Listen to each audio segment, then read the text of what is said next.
उत्तर प्रदेश के सियासी गलियारे में कब सिर्फ कांड ने तूफान खड़ा कर दिया है। नशे के कारोबार में बाहुबली नेता का नाम उछलते ही सियासत गर्मा गई।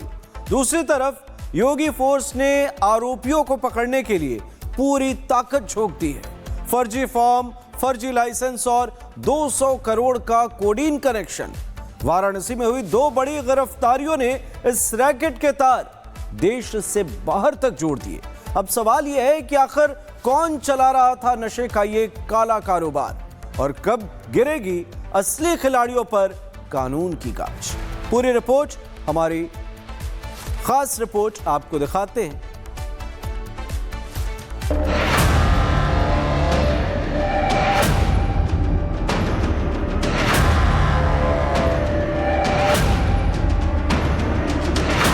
ये लगभग 8 करोड़ के करीब 1.5 साल में इन दो फर्म्स के द्वारा किया गया। हिमाचल प्रदेश, उत्तराखंड, हरियाणा, झारखंड, कई जगहों पर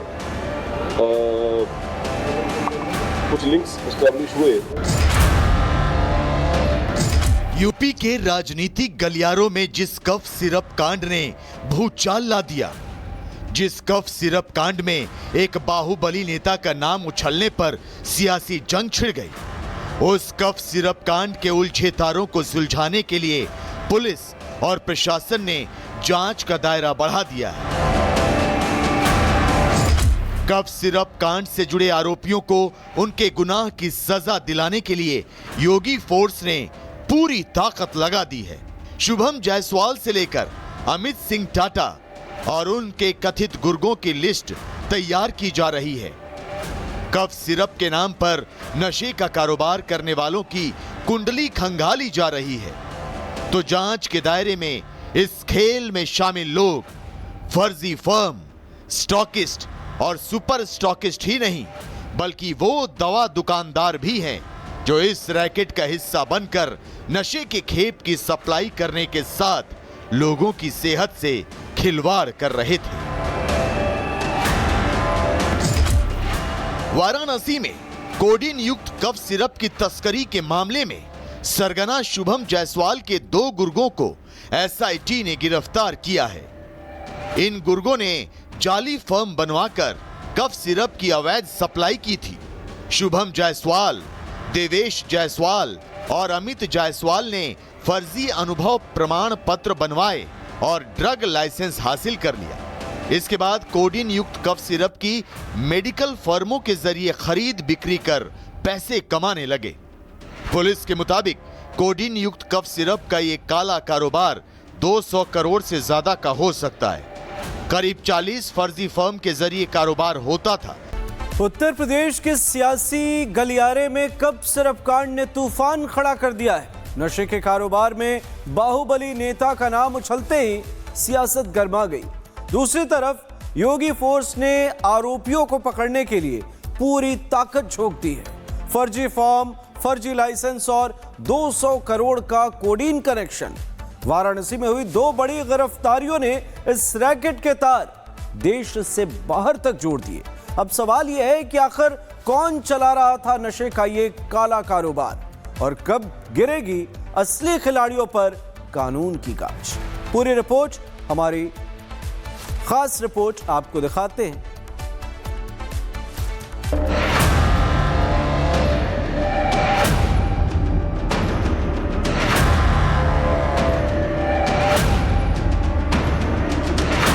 ये लगभग 8 करोड़ के करीब 1.5 साल में इन दो फर्म्स के द्वारा किया गया। हिमाचल प्रदेश, उत्तराखंड, हरियाणा, झारखंड, कई जगहों पर कुछ लिंक्स एस्टैब्लिश हुए। यूपी के राजनीतिक गलियारों में जिस कफ सिरप कांड ने भूचाल ला दिया, जिस कफ सिरप कांड में एक बाहुबली नेता का नाम उछलने पर सियासी जंग छिड़ गई, उस कफ सिरप कांड के उलझे तारों को सुलझाने के लिए पुलिस और प्रशासन ने जांच का दायरा बढ़ा दिया है। कफ सिरप कांड से जुड़े आरोपियों को उनके गुनाह की सजा दिलाने के लिए योगी फोर्स ने पूरी ताकत लगा दी है। शुभम जायसवाल से लेकर अमित सिंह टाटा और उनके कथित गुर्गों की लिस्ट तैयार की जा रही है। कफ सिरप के नाम पर नशे का कारोबार करने वालों की कुंडली खंगाली जा रही है।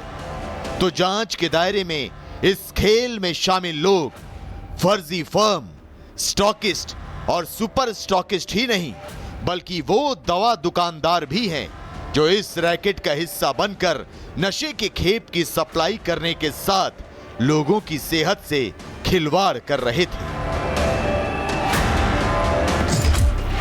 वाराणसी में कोडीन युक्त कफ सिरप की तस्करी के मामले में सरगना शुभम जायसवाल के 2 गुर्गों को एसआईटी ने गिरफ्तार किया है।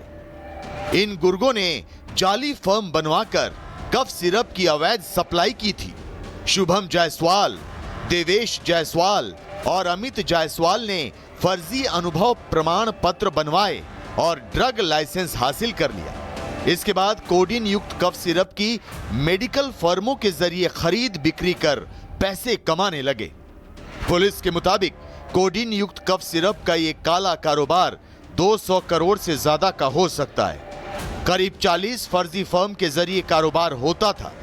उत्तर प्रदेश के सियासी गलियारे में कफ सिरप कांड ने तूफान खड़ा कर दिया है। नशे के कारोबार में बाहुबली नेता का नाम उछलते ही सियासत गर्मा गई। दूसरी तरफ योगी फोर्स ने आरोपियों को पकड़ने के लिए पूरी ताकत झोंक दी है। फर्जी फॉर्म, फर्जी लाइसेंस और 200 करोड़ का कोडीन कनेक्शन। वाराणसी में हुई 2 बड़ी गिरफ्तारियों ने इस रैकेट के तार देश से बाहर तक जोड़ दिए। अब सवाल यह है कि आखिर कौन चला रहा था नशे का ये काला कारोबार और कब गिरेगी असली खिलाड़ियों पर कानून की गाज। पूरी रिपोर्ट, हमारी खास रिपोर्ट आपको दिखाते हैं।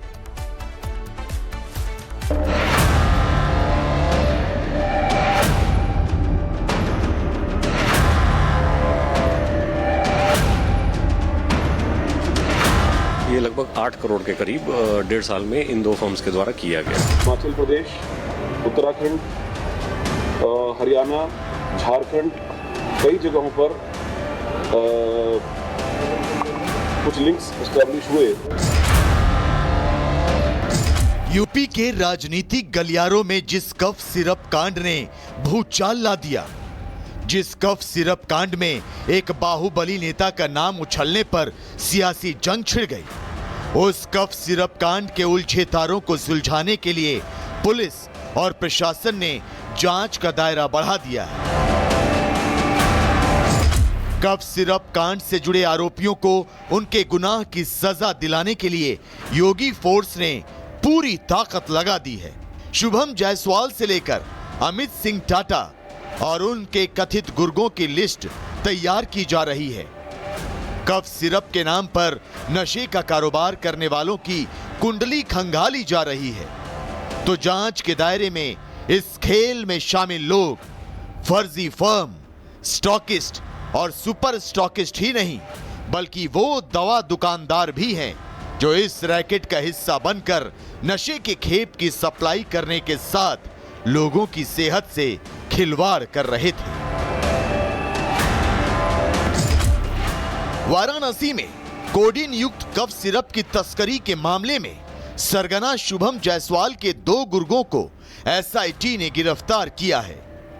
इन गुर्गों ने जाली फर्म बनवाकर कफ सिरप की अवैध सप्लाई की थी।